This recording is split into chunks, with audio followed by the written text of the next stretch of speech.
Tomáš Hološ je jeden z hráčov futgolfového klubu Futgolf Senec. Ako hodnotíte prvé stretnutie futgolfového klubu Senec ako medzinárodnom turnaji z Futgolf Hungary v Kišorosi? Tak môžeme to hodnotiť len pozitívne. Bola to výborná akcia, boli sme prvýkrát takto v Maďarsku.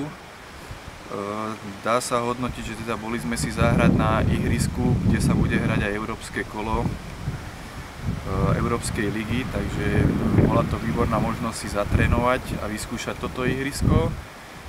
Druhá vec bola tá, že teda bolo to taká nejaké nadviazanie družby alebo teda vyskúšanie a spolupráce s maďarským klubom a asociáciou, že sme spoznali ďalších hráčov, tužili si tie vzťahy trošku a bola to aj výborná teambuildingová akcia, kde teda sme mali veľmi príjemný večer, celý klub, proste všetci hráči a trošku sme mali možnosť aj porozprávať sa o iných veciach a trošku utužiť ten kolektív.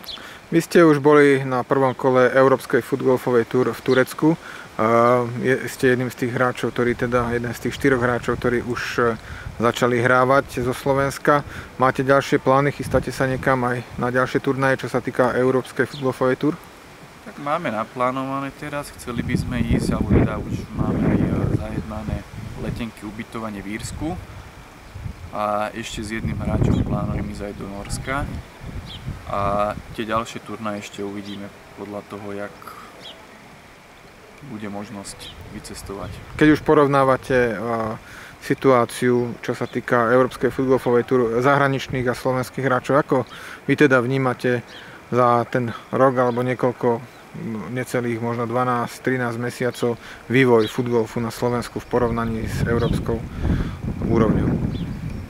Tak je vidno, že teda v zahraničí to funguje trošku dlhšie, proste tí hráči hrávajú dlhšie, ale zase si myslím, že máme tu viacero hráčov, ktorí teda už dosahujú alebo v veľmi blízkej dobe budú na tej európskej úrovni až svetovej.